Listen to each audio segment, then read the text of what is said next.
Hi, this is Jodi. Today I'm going to talk about how to have courage and inner strength to face challenges that might come your way. This video is part one of a 3-part series, so make sure you tune in to each of the videos to see all of the wisdom and tips I'm going to give you. Now, I will be the first to tell you, when something hits that you're not expecting, it can be overwhelming and absolutely devastating. I admit that, and I am not trying to discount that in any way.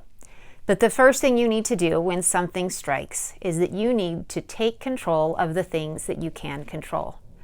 Because especially when something difficult hits, you may be feeling like you have control over little or nothing. I felt that way over and over again in my brain tumor journey. What I realized is there were still certain things I could control. So tip number 1 is to think about your thinking. Now, in the world of psychology, that's called metacognition. Think about thinking.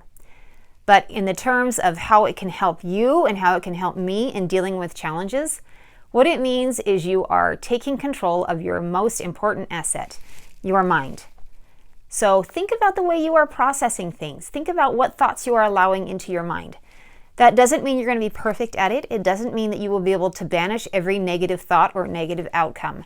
It doesn't mean you won't still have hard days. But it does mean that when you are conscious about it and you control your thoughts, you will be able to put yourself in a better position to handle those things that come. Because you must have a positive outlook and have hope and optimism that things are going to get better.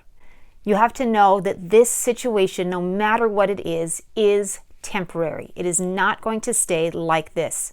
You will not be in this moment forever. So you have to control your thoughts in order to get you to that point. Thinking about your thinking also creates self-awareness. And when you have self-awareness, then you are able to regulate how you are thinking, what you are thinking about, and what things you need to do in order to mediate yourself in your interactions. And finally, the other thing you can learn about thinking about your thinking is to create a stage of curiosity. When you put yourself in a situation of curiosity, you can turn what could have been a negative situation into a positive or at least a learning situation. What can I learn from this? How can I get better? How might this benefit me in the future? How might I be able to use this experience to benefit someone that I love? So make sure that you are thinking about your own thinking so you can control your thoughts and be the master of your mind going into a difficult situation. Tip number 2, prioritize. When you are facing a difficult situation, you must learn to prioritize your time according to the things that are most important in that moment instead of what is most important on your normal days and in your regular life. You have to be okay with letting some things go, whether that's the kids' piano lessons or soccer practice or changing around your own schedule and dropping out of some clubs or organizations or even boards of directors. Whatever it is that you need to do in order to get through the situation you're facing and to be able to have the courage and strength to keep going, that's what you need to do. So make sure your time is not overly burdened by things that you could let go. A lot of people talk about balance and having the appropriate balance. Truthfully, you may feel like nothing in your life is in balance when you're going through crisis or a challenge. So instead of thinking of balance, think instead about a symphony. A symphony has multiple things going on at once, and it takes everyone playing their part, some louder, some softer, in order for everything to work out. When you prioritize appropriately, then every area of your life that needs attention will get it because it will be able to be as loud as needed for that period of time, and other things will be a little bit more silent. But in the end, everything will be able to come together so that you can move forward in a positive way. When I got diagnosed with my brain tumor, let me tell you what this looked like for me. I had kids that were in piano lessons, kids that were in soccer practice, kids that were in after-school activities of various kinds. I also was a director of a nonprofit organization. I had many responsibilities with that, as well as volunteering and being involved in my church. I had to step back and let some things go. I made some phone calls, let some key people know so that they could let me out of responsibilities, have someone take over, and in many cases, some things just simply had to fall by the wayside. We were able to later pick up on the piano lessons and rejoin soccer, and at appropriate times, we also had some who were willing to carry on for us and take kids to different places. But I was willing to let anything go that needed to, because we had to prioritize my health first and foremost. So tip 2 is prioritize. Tip number 3, optimism and gratitude. Now, this might sound like a silly thing, and we have all heard over and over again, especially lately, the importance of showing gratitude.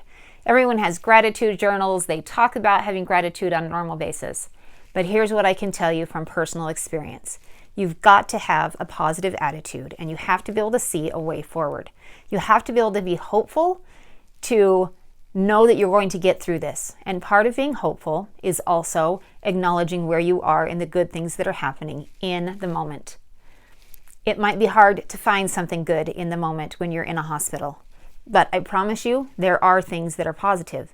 I really learned to appreciate Tyson, this young phlebotomist with hair as curly fries who would come in every morning at 4 o'clock in the morning to take my blood. Now, that's not a fun thing, but you know what? Only Tyson's pokes never hurt. And that was something I could be grateful for. I was also grateful that people did stand up and step into our lives to help take care of my kids at home. I was thankful and grateful for the people who came to visit, for the people who wrote notes, sent cards, and filled my hospital room with flowers.